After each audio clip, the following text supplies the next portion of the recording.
എല്ലാ വിദ്യാർത്ഥികൾക്കും പുതിയൊരു വീഡിയോയിലേക്ക് സ്വാഗതം. ഈ വർഷത്തെ +1 വൊക്കേഷണൽ ഹയർ സെക്കൻഡറി സ്പോട്ട് അഡ്മിഷനായിട്ടുള്ള രജിസ്ട്രേഷൻ ഇന്ന് അവസാനിക്കും. ഇന്ന് വൈകുന്നേരം 5 മണി വരെ മാത്രമാണ് വിദ്യാർത്ഥികൾക്ക് vhscap.kerala.gov.in എന്ന വെബ്സൈറ്റ് വഴി ഓൺലൈനായിട്ട് ഈ ഒരു സ്പോട്ട് അഡ്മിഷന് അപേക്ഷ സമർപ്പിക്കുവാൻ സാധിക്കുള്ളൂ. വൊക്കേഷണൽ ഹയർ സെക്കൻഡറിയിൽ അഡ്മിഷൻ നേടാനുള്ള അവസാന അവസരമാണ് ഈ ഒരു സ്പോട്ട് അഡ്മിഷൻ. ഇനിയൊരു സ്പോട്ട് അഡ്മിഷനുള്ള അപേക്ഷകൾ ഉണ്ടായിരിക്കുന്നതല്ല. ഇപ്പോൾ അപേക്ഷ സമർപ്പിക്കുന്ന വിദ്യാർത്ഥികളെ ഉൾപ്പെടുത്തിക്കൊണ്ട് ആ ഒരു വേക്കൻസി ലിസ്റ്റുകളൊക്കെ ഫില്ല് ചെയ്യുന്നതായിരിക്കും. അതുപോലെ തന്നെ ഇനി ഭാവിയിൽ വരാനിരിക്കുന്ന വേക്കൻസികൾ കൂടി ഈ ഒരു ലിസ്റ്റ് വഴിയാണ് ഫില്ല് ചെയ്യുന്നത്. അതുകൊണ്ട് തന്നെ ഇതുവരെ ഈ ഒരു വൊക്കേഷണൽ ഹയർ സെക്കൻഡറിയിൽ അപേക്ഷ സമർപ്പിക്കാത്ത വിദ്യാർത്ഥികൾ ഉണ്ടെങ്കിൽ ഉടൻ തന്നെ അപേക്ഷ സമർപ്പിക്കേണ്ടതാണ്. അപ്പോൾ വിദ്യാർത്ഥികൾ ശ്രദ്ധിക്കുക, VHSCAP വെബ്സൈറ്റ് ഓപ്പൺ ചെയ്ത ശേഷം വേക്കൻസി ലിസ്റ്റ് എന്നുള്ളതിൽ ക്ലിക്ക് ചെയ്യുക. നിങ്ങൾക്ക് ഏതൊരു ജില്ലയിലേക്ക് വേണമെങ്കിലും അപ്ലൈ ചെയ്യാവുന്നതാണ്. അതുകൊണ്ട് തന്നെ നിങ്ങൾക്ക് ഏത് ജില്ലയിലേക്കാണോ അപേക്ഷിക്കേണ്ടത് ആ ഒരു ജില്ല സെലക്ട് ചെയ്ത് കൊടുക്കുക. അതിനുശേഷം ആ ഒരു ജില്ലയിലെ വേക്കൻസി കറക്റ്റായിട്ട് മനസ്സിലാക്കുക. വേക്കൻസി ഇല്ലാത്ത സ്കൂളിലേക്ക് കൂടി ഓപ്ഷനുകൾ നൽകാവുന്നതാണ്. അപ്പോൾ വിദ്യാർത്ഥികൾ ആദ്യം തന്നെ ഒരു പേപ്പറിൽ കറക്റ്റായിട്ട് സ്കൂളിൻ്റെ കോഡ് എന്താണ്, സ്കൂളിൻ്റെ കോഡ് എന്ന് പറയുന്നത് ഇതാണ് സ്കൂളിൻ്റെ കോഡ്. അതുപോലെ തന്നെ സ്കൂളിൻ്റെ പേരും ഒരു പേപ്പറിൽ എഴുതി വെക്കുക. അപ്പോൾ ഈ ഒരു കാര്യം ചെയ്യാനായിട്ട് പറയുന്നത് നിങ്ങൾക്ക് പെട്ടെന്ന് തന്നെ ഓപ്ഷൻ നൽകാൻ സാധിക്കാൻ വേണ്ടിയിട്ടാണ്. അപ്പോൾ അതിനുശേഷം നിങ്ങൾ നേരത്തെയുള്ള ആ ഒരു പേജിലേക്ക് വരിക. അപ്പോൾ ആ ഒരു പേജിൽ വരുന്ന സമയത്ത് നിങ്ങൾക്കിവിടെ കാണാനായിട്ട് സാധിക്കുന്നതായിരിക്കും.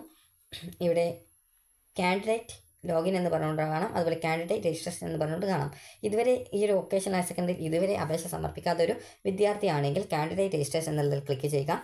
ക്ലിക്ക് ചെയ്ത ശേഷം നിങ്ങൾക്ക് ഇവിടെ കാണാൻ സാധിക്കും രജിസ്റ്റർ നൗ എന്ന് പറഞ്ഞുകൊണ്ട് കാണാം. അപ്പോൾ ഇവിടെ ചോദിക്കുന്നുണ്ട് are you registering for the first year HSC vocational admission process. അപ്പോൾ യെസ് എന്ന് ക്ലിക്ക് ചെയ്യുക. ക്ലിക്ക് ചെയ്യുന്ന സമയത്ത് ഇവിടെ ഇങ്ങനെ വരും. അപ്പോൾ നിങ്ങൾക്കോ അല്ലെങ്കിൽ നിങ്ങളുടെ പാരൻറ്റിനോ സ്വന്തമായിട്ട് മൊബൈൽ നമ്പർ ഇല്ലേ എന്നുള്ളതാണ് ചോദിക്കുന്നത്. അത് OTP വരാനൊക്കെ ആവശ്യമാണ്. അതുപോലെ തന്നെ നിങ്ങൾക്ക് അടുത്തതായിട്ട് നിങ്ങൾക്ക് ബേസിക് ഡീറ്റെയിൽസും അതുപോലെ കമ്മ്യൂണിക്കേഷൻ ഡീറ്റെയിൽസും അക്കാദമിക് ഡീറ്റെയിൽസുമാണ് രണ്ടാമത്തെ സ്റ്റെപ്പിൽ നൽകേണ്ടത്. മൂന്നാമത്തെ സ്റ്റെപ്പിൽ ആണെങ്കിൽ നിങ്ങളുടെ ആപ്ലിക്കേഷൻ കൺഫേം ചെയ്ത് അതിൻ്റെ പ്രിൻ്റ് ഔട്ട് എടുക്കുക എന്നുള്ളതാണ്. അപ്പോൾ ഇതൊക്കെ നിങ്ങൾ കറക്റ്റാണ്. ആ ഒരു കാര്യങ്ങളും ആവശ്യമായിട്ടുള്ള ഡോക്യുമെൻറ്റ്സും ഫോൺ നമ്പറും ഒക്കെ ഉണ്ടാകും. അപ്പോൾ അതുകൊണ്ട് തന്നെ ആ ഒരു ഡിക്ലറേഷൻ ബട്ടൺ ക്ലിക്ക് ചെയ്തുകൊണ്ട് നിങ്ങൾക്ക് പ്രൊസീഡ് ഫോർ രജിസ്ട്രേഷൻ എന്നുള്ള ലിങ്കിൽ ക്ലിക്ക് ചെയ്യാവുന്നതാണ്. ക്ലിക്ക് ചെയ്ത ശേഷം നിങ്ങൾക്ക് ഇവിടെ കാണാൻ സാധിക്കും ഇൻസ്ട്രക്ഷൻസ് എന്ന് പറഞ്ഞുകൊണ്ട് കാണാം. ഇവിടെ നിങ്ങൾക്ക് വേണ്ടിയുള്ള കുറച്ച് ഇൻസ്ട്രക്ഷൻസ് ഉണ്ട്. അപ്പോൾ ജസ്റ്റ് അത് വായിച്ചില്ലെങ്കിൽ പ്രോബ്ലം ഒന്നുമില്ല. ജസ്റ്റ് നിങ്ങൾക്ക് അത് പറഞ്ഞു തരാം എന്താണെന്നുള്ളത്.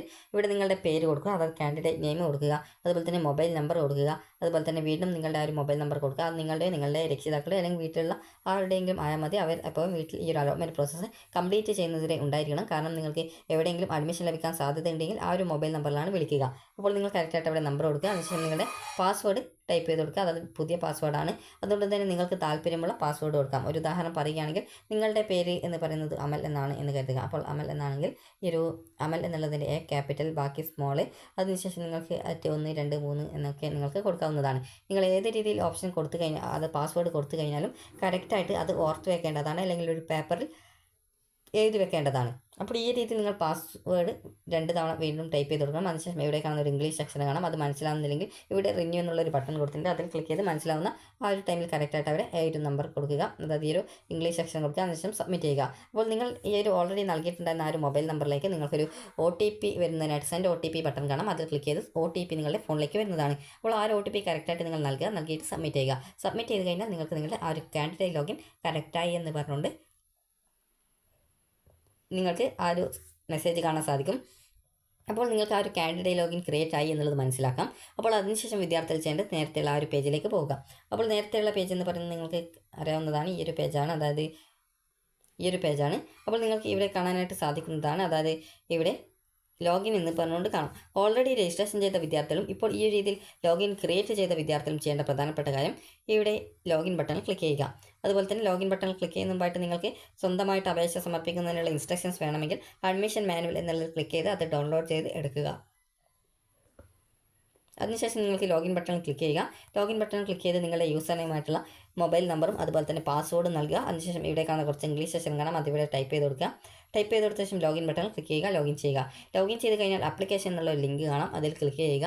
ഓൾറെഡി ആപ്ലിക്കേഷൻ നൽകിയിട്ടുള്ള വിദ്യാർത്ഥികൾക്ക് നിങ്ങളുടെ ഡീറ്റെയിൽസൊക്കെ, അതായത് മുൻ അലോട്ട്മെൻറ്റുകളിൽ അപേക്ഷിച്ച വിദ്യാർത്ഥികൾക്ക് നിങ്ങളുടെ ആപ്ലിക്കേഷൻ്റെ ഡീറ്റെയിൽസൊക്കെ കാണാം. ഇതുവരെ അപേക്ഷ സമർപ്പിക്കാത്ത വിദ്യാർത്ഥികൾ ആ ഒരു ഡീറ്റെയിൽസൊക്കെ കറക്റ്റായിട്ട് കൊടുക്കുക. അതിനുശേഷം സേവ് ചെയ്യുക. ഈ ഒരു രീതിയിൽ നിങ്ങൾ എല്ലാവിധ സ്റ്റെപ്പുകളും കംപ്ലീറ്റ് ചെയ്യുന്ന സമയത്ത് അവസാനം ഒരു 5ാമത്തെ സ്റ്റെപ്പിലേക്ക് എത്തും. 5ാമത്തെ സ്റ്റെപ്പിലെത്തുന്ന സമയത്ത് നിങ്ങൾക്ക് കറക്റ്റായിട്ട് ഓപ്ഷൻസ് കൊടുക്കാനുള്ള പേജ് വരും. അപ്പോൾ അത് കറക്റ്റായിട്ട് നോക്കുക ഏത് സ്റ്റെപ്പിലാണ് ഓപ്ഷൻ രജിസ്ട്രേഷൻ എന്നുള്ളത്. അപ്പോൾ കറക്റ്റായിട്ട് ആ ഒരു ഓപ്ഷൻ രജിസ്ട്രേഷൻ പേജിൽ നിങ്ങൾക്ക് ഇതുപോലെയാണ് കാണാൻ സാധിക്കുക.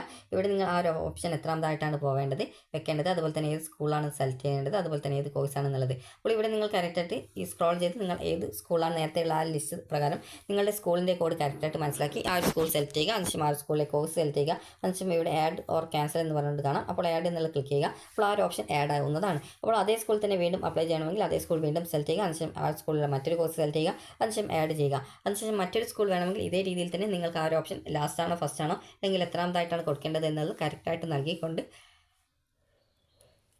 നിങ്ങൾക്ക് ആ ഒരു സ്കൂളും അതുപോലെ കോഴ്സും സെലക്ട് ചെയ്ത് ആഡ് ബട്ടൺ ക്ലിക്ക് ചെയ്ത് ആഡ് ചെയ്യാവുന്നതാണ്. ഈ ഒരു രീതിയിൽ നിങ്ങൾക്ക് താല്പര്യമുള്ള എല്ലാവിധ സ്കൂളുകളും ഓപ്ഷൻസ് ആയിട്ട് നൽകി എന്ന് കറക്റ്റായി ഉറപ്പുവരുത്തിയ ശേഷം മാത്രം വിദ്യാർത്ഥികൾ സേവ് ചെയ്യുക.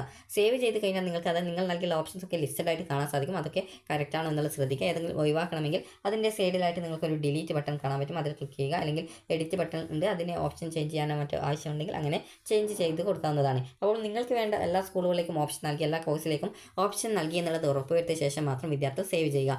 സേവ് ചെയ്ത് കഴിഞ്ഞാൽ പിന്നീട് വരുന്ന പേജിൽ നിങ്ങൾക്ക് extra curricular activity, bonus certificate എന്നിങ്ങനെയുള്ള ഡോക്യുമെൻറ്റുകൾ അപ്ലോഡ് ചെയ്ത് കൊടുക്കാനുള്ള ഭാഗമുണ്ടാകും. അതിൽ എന്തെങ്കിലും ഡോക്യുമെൻറ്റുകൾ അപ്ലോഡ് ചെയ്ത് കൊടുക്കാനുണ്ടെങ്കിൽ കറക്റ്റായിട്ട് അപ്ലോഡ് ചെയ്ത് കൊടുക്കേണ്ടതാണ്. അതുപോലെ തന്നെ നിങ്ങൾ ഇതുവരെ അപേക്ഷ സമർപ്പിക്കാത്ത വിദ്യാർത്ഥികൾ കാസ്റ്റ് സെലക്ട് ചെയ്യുമ്പോൾ കാണാതിരിക്കും. അപ്പോൾ നിങ്ങൾ താഴോട്ടേക്ക് സ്ക്രോൾ ചെയ്യുന്ന സമയത്ത് പല വിധത്തിൽ നിങ്ങളുടെ കാസ്റ്റ് ഉണ്ടാവും.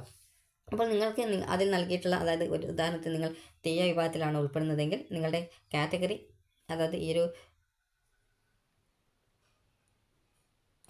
നിങ്ങൾ ഈ ഒരു തീയ വിഭാഗത്തിലാണ് ഉൾപ്പെടുന്നതെന്ന് കരുതുക. അപ്പോൾ നിങ്ങളുടെ കാസ്റ്റ് നിങ്ങൾ സെലക്ട് ചെയ്യുന്ന സമയത്ത് അത് സ്പെല്ലിംഗ് അങ്ങോട്ടും ഇങ്ങോട്ടൊക്കെ മാറിയിട്ടൊക്കെ ഉണ്ടാവും. അപ്പോൾ ആ ഒരു രീതിയിൽ പലതരത്തിലുള്ള ഓപ്ഷൻ ഉണ്ടാവും. അപ്പോൾ നിങ്ങൾ കറക്റ്റായിട്ട് നിങ്ങളുടെ ആ ഒരു കാസ്റ്റിൻ്റെ കറക്റ്റായിട്ടുള്ള സ്പെല്ലിംഗ് ഏതാണെന്നുള്ളത് മനസ്സിലാക്കി സെലക്ട് ചെയ്ത് കൊടുക്കേണ്ടതാണ്.